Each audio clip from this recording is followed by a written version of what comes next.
I'm Guy Adley. And I'm Jennifer Waddell. Today we present Arizona border on the front lines. How secure is our border? 9 on Your Side set out to answer that question. We are at the DeConcini Port of Entry in Nogales, and during the next half hour, you're going to hear from Arizona lawmakers working to protect the border. Plus, we have a one-on-one tour of the DeConcini Port of Entry. We'll talk to an agent in charge down here, and we've got a chopper tour of the border. By the way, we got some pretty incredible footage during that chopper tour. A big bust involving illegal immigrants as they trek through the Sonoran Desert. Plus, border ranchers talk about their battle for border security, and the family of a Mexican teen killed at the wall talks to 9 on Your Side about their search for justice. U.S. Customs and Border Protection agreed to a series of interviews with 9 on Your Side over the last few weeks. We begin right here at the DeConcini Port in Nogales, the state's largest port. These officers have a tough job, but you know what? They're better trained and they're more efficient, which means they're keeping you safe. The Department of Homeland Security depends on U.S. Customs and Border Protection agents to accomplish job number one, preventing terrorists and their weapons from getting into the U.S. As we know firsthand, though, their job is much bigger than that. In the process of looking for terrorists, we're going to run into narcotics, people that are trying to use fraudulent documents, people that are claiming false U.S. citizenship, or they're bringing a product that is within the agriculture business to harm the industry in the United States. Assistant Port Director for Tactical Operations Joe Agostini has seen a lot in his 27 years. What do you see as going really well that you guys are really just kind of working on all cylinders right now? I see the officer getting more trained in different areas. The job for the CBP officer on the line, it's very challenging because we're looking for that little needle in that big haystack. But they're getting the job done. New numbers show at all Arizona ports of entry in 2012, CBP officers moved through more than 22 million travelers, stopped more than 6,000, arrested 401 people, and seized nearly 96,000 pounds of drugs. That's thanks to technology and the officers. They use mirrors and what they call busters to check tire pressure for signs of a stash in the wheels. They look for body language and use cameras, scanners, and x-ray machines. Even so, at DeConcini, officers know they face challenges every day. Well, you know, if you look at the Mexican side, there are spotters over there watching what we're doing. They're always watching how we work.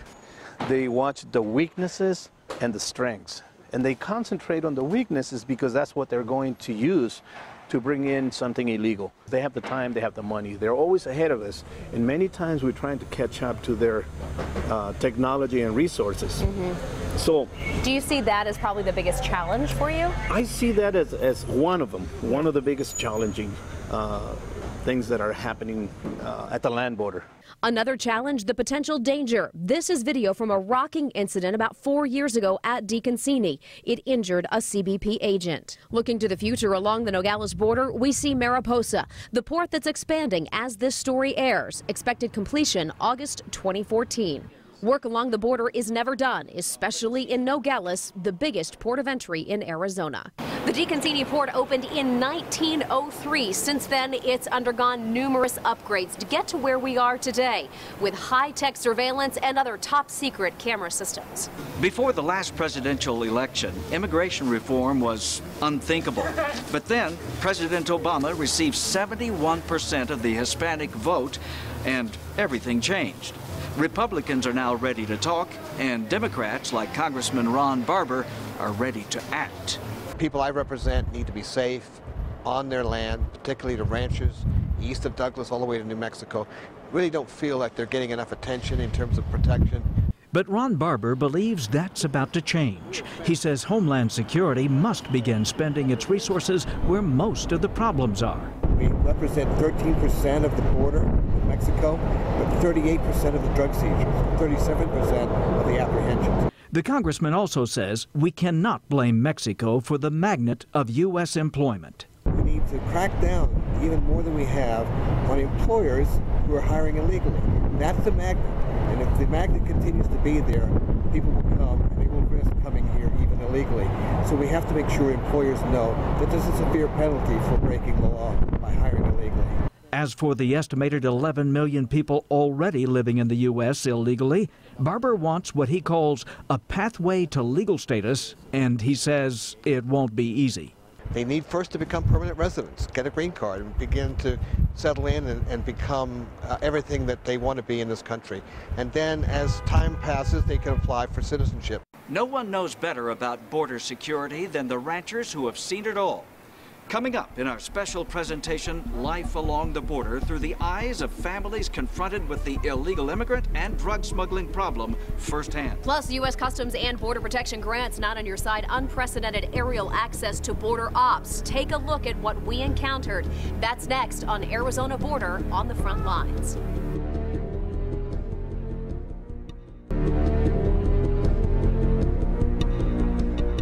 Securing the border and tracking those who come into the U.S. illegally is no small task. Once someone makes that choice to cross here illegally, they're most likely going to run into Border Patrol agents and a special air unit tracking their every move. Meet Customs and Border Protection pilot Adolfo Hernandez. Just after 8 a.m., we join him on his A-Star, and all systems are a go. 907. Hey, coming up. On this beautiful February day, the scenery from above changes quickly. 3.3 climbing. From the congested confines of Tucson city limits to the wide open spaces. As soon as we're out of Tucson airspace, Adolfo checks in to see where he's needed. 860, go ahead. This mission takes us to Sells. On the way, I have a chance to talk with Adolfo, a 16-year veteran who started as a ground agent. Exciting, you know, it's I enjoy helping the Border Patrol agents. They rely on the air support a lot. We do make their job easier when we find them. That's the primary job for the air sector of Customs and Border Protection. Backup Border Patrol agents on the ground. I see the big picture. But it's not without risk. Adolfo tells me about the time one illegal immigrant nearly brought down his chopper. One of the males in the group was so mad at me that he just picked up a rock and threw it at me. Luckily, I was high enough that he missed, but it could have done a lot of damage if he would have hit the blades. Then there's the danger to pilots, agents, and officers unseen. Smugglers are the ones that you have to worry about, and the scouts. We have a lot of scouts out here that all they do is watch our movements. Adolfo and the rest of CBP and Border Patrol are constantly adapting. Let me find you first. I don't have visual of you. Direct me into where you're at. With that, we arrive at the first mission, assisting 7 to 10 Border Patrol agents with a group of illegal immigrants. So this is where they jumped the group, and a few of them scattered. Agents already have 12 people. Adolfo's job is to find the rest of the group. We spend about an hour looking for needles in a haystack. You do need a lot of patience. We flew over the same spot several times before spotting these two. All right, I got body. I got at least 2 here. As we approach, you can see how hard it is to see one agent, 2 immigrants. This is a team effort. Adolfo is the eye in the sky. He loves his job and the challenges that come with it. It is a difficult task because of the terrain. As Adolfo leaves to refuel, look through the front window of his A-Star. That's the side of a mountain, a steep incline he's just navigated for an hour, while at the same time surveying the land for those entering this country illegally. Our time along the border was brief compared to those who spend their entire lives on the line. Perhaps more than anyone else, they see the challenges here and they have to live with them. 9 On Your Side's Kevin Keene joins us now, and of course we're talking about ranchers. Yes, the dozens of ranchers in southern Arizona that live along this border. I asked one for his perspective on what life is like today. He says just in the last couple of years, he's noticed a dramatic shift in who and what comes across the border into his backyard.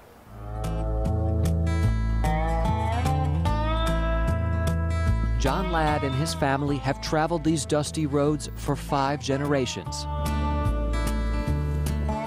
This is their home, their livelihood, San Jose Ranch, 14,000 rolling acres, 127 years of a family's hard work and hardened hands. If you don't like doing that, then ranching isn't what you need to do. A healthy herd, open spaces, and something special, a neighbor that's a different country. Our southern boundary of the ranch is Mexico. San Jose Ranch sprawls west of the town of Naco, north of Mexico. The 57-year-old took us on a bumpy ride to the international boundary, a source of never-ending changes to life on this ranch. Decades ago, Ladd says illegal border crossers weren't on his radar. 5 years ago, he saw them in large numbers. They jump the wall, cross our ranch, get to that ride, and they're gone. But more recently, that has changed. Do you know why you've seen fewer people, smaller groups? Well, my first opinion is that our economy isn't very good right now, so there really isn't a lot of work for them. Now Ladd says some are doing a different kind of work, smuggling drugs. Ladd knows that people, smugglers, and sometimes trucks are crossing the line. You can see this fence, it's now repaired, was torn down because 2 vehicles drove through. Ladd knows of a dozen trucks carrying drugs like marijuana that drove through the ranch last year. Ladd sees more drugs and fewer people, an observation that mirrors recent federal findings. From 2006 to 2011, Border Patrol apprehended about 250,000 fewer crossers in the Tucson sector, a dramatic 68% drop. Why? The agency pointed to changes in the U.S. economy and its success keeping immigrants from trying to enter. Even more dramatic during those same years, a surge in drug smuggling. The number of drug seizures rose by about 8,500, an 83% increase across all of the border. Most happened in the Tucson sector. The numbers show, and Ladd feels, new concerns along our border. And my opinion is that's the danger for me and my family is the drug cartel. Anybody that's going to see them doing what they're doing, they're not going to let them stop them. And I'm on the ranch every day. Ladd still feels safe here, but not like he did decades ago. A constantly changing landscape for southern Arizona's ranchers. Have you ever thought about not living here? Nope. Never even crossed my mind. This is our ranch. In Naco, Kevin Keene, KGUN-9 On Your Side. Ladd and I also talked about Robert Krentz, a 58-year-old rancher killed on his ranch in Arizona in 2010. Law enforcement first suspected it was a drug smuggler who took Krentz's life. I checked. The case remains unsolved. There are no new leads, and no one is behind bars. Yeah, Kevin, I remember when that happened. We all do. What do ranchers have to say now, a few years later? They still remember that day, they still remember Krentz, and he has become a powerful source of motivation for ranchers to push to make the border a safer place. Kevin, thank you so much. The latest incident of violence happened right here in Nogales, October 2012. Mexican police say U.S. Border Patrol agents shot and killed a Mexican teenager. 9 On Your Side travels across the border. His family sits down with Marcelino Benito to talk about their search for justice.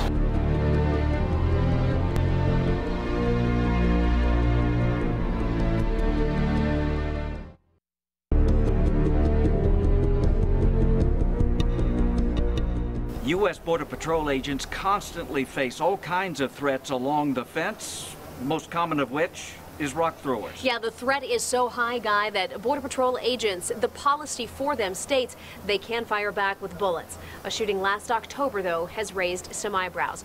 9 On Your Side's Marcelino Benito joins us now. Marcelino, I know you had a chance to talk with the family of a teenager who died when Border Patrol agents shot him. Yeah, Jennifer, his name was Jose Antonio Elena Rodriguez, and he was just 16 years old. Now, the Border Patrol calls him a lethal threat, a rock thrower. His family says he was just in the wrong place at the wrong time. Now, I traveled into Mexico to meet with his family, a family that just wants to know why. October 10th, late at night, along International Street, agents respond to reports of suspected smugglers in the area. They get to the fence. That's when they say rocks start flying. They open fire across the fence. Gunfire stopped. 16-year-old Jose Antonio Elena Rodriguez lay dead on a sidewalk in Mexico. Y todavía no entiendo. I still don't understand. I just don't get it, says Jose's grandmother, Taide Elena. Mexican police began their investigation minutes after Jose died.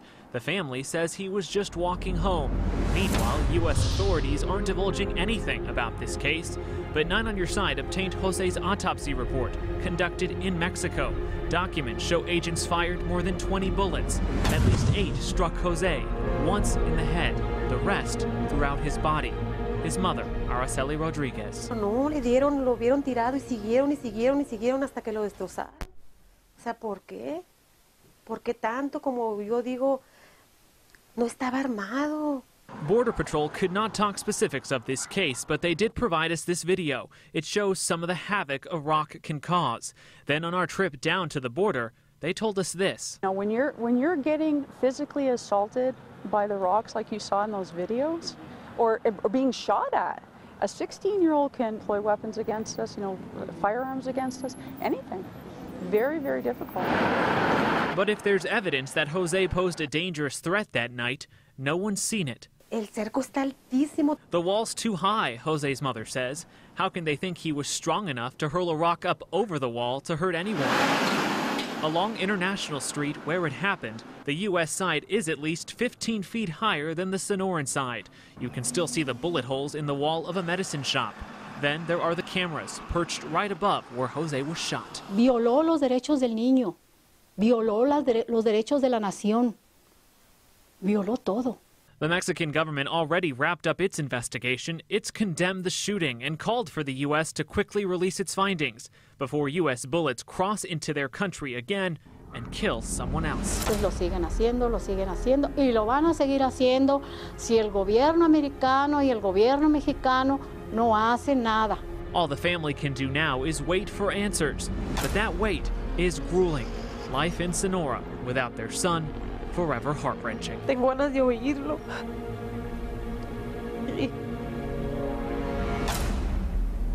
Pues no sé, o sea, mucha gente dice con el tiempo pues se te va a ir pasando. Yo siento que con el tiempo más me va a doler.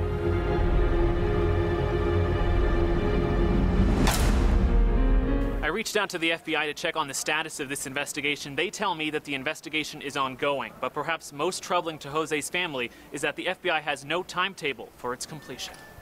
It's just heartbreaking for that family, and it's a story that really is not unfamiliar. Yeah, Guy, allegations of excessive force by the Border Patrol is nothing new. It's getting so bad, the U.S. Department of Homeland Security's inspectors are looking into Border Patrol policies. That report is due out sometime this year. Marcelino, thank you.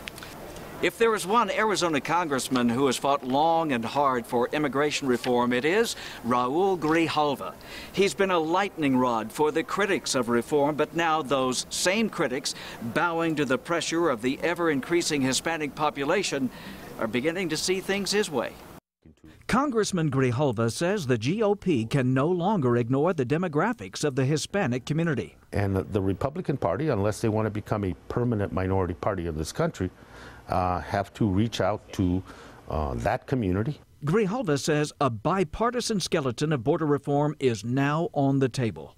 Border security, pathway to legalization, a guest worker concept, making the DREAM Act, codifying it into permanent law within that, and some general language on family unification. Now, Grijalva says, it's time to put flesh on that skeleton, and he believes a good starting point is to listen to what border ranchers have been saying for years. You're going to have to look at where you deploy your Border Patrol, how it's deployed, and closer to the border so we can protect not only property, but lives, and I think it's a much bigger deterrent.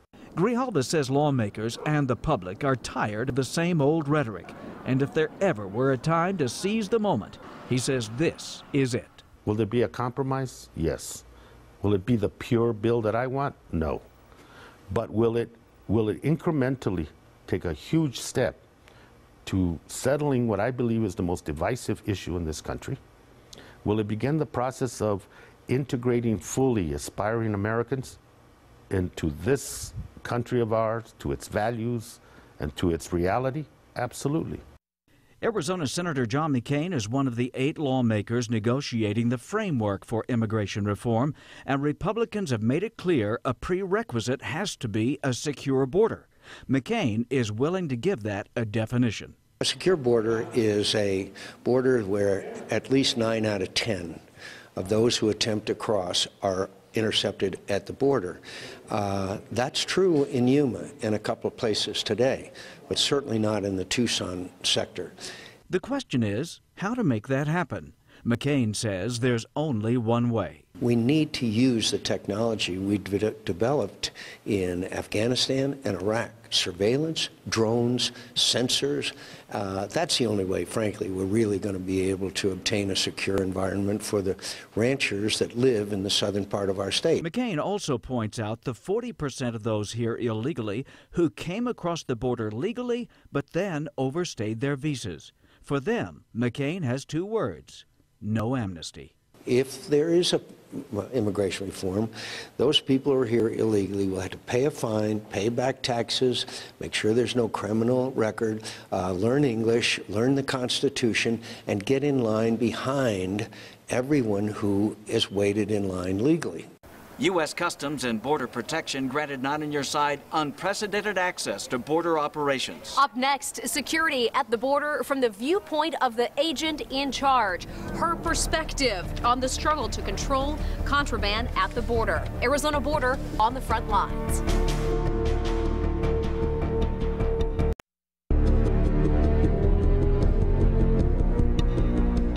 The U.S. Border Patrol's Nogales station is the largest in the nation, and one woman is in charge. She's only the 5th woman to hold that title. I spent some time with Patrol Chief Leslie Lawson. Her experience and determination put her in the right spot to lead the teams on the front lines of the border. The Nogales station is one of 8 in the Tucson sector, which is the busiest on the U.S.-Mexico border for illegal immigration, drug smuggling, and border deaths. Nogales Station Patrol Agent in charge Leslie Lawson talks about one of their biggest challenges. They're scouting you, but you're scouting them. Yes, absolutely. So there's surveillance, there's counter surveillance, and we are always changing up our tactics. Lawson and her agents are constantly updating their technology and making changes on the fly. Where the shift commanders can change resources on a moment's notice when it's necessary. There's nothing that we're fixed to where, well, this has worked in the past, so we're going to continue to do that. We've given them the latitude to change their tactics in mid-shift. It has to be fluid. Absolutely. And the danger the agents face is real. They think that we're being threatened by pebbles or... I mean, we're not talking We're not even talking these sites. No, we're talking large pieces of concrete. We're talking huge boulders from a position where the person throwing the rock has the advantage. Well, and they almost always have the advantage.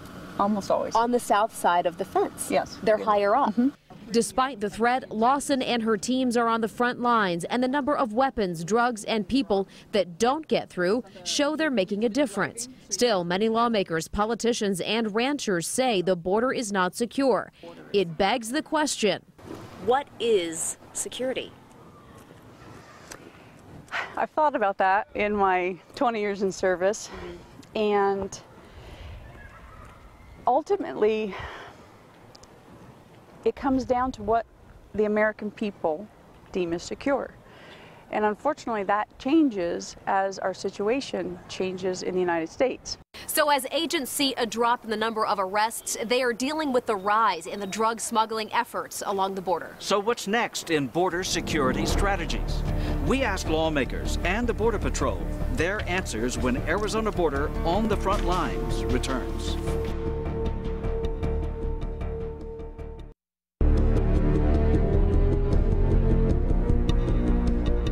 We've reported illegal immigrant and drug smuggling efforts evolve over time, and the Border Patrol strategies do too. So, where do we go from here? We asked lawmakers and the Border Patrol. The job for the CBP officer on the line, it's very challenging because we're looking for that little needle in that big haystack. My opinion is that's the danger for me and my family is the drug cartel. For me, reaching across the aisle is imperative and what I will continue to do.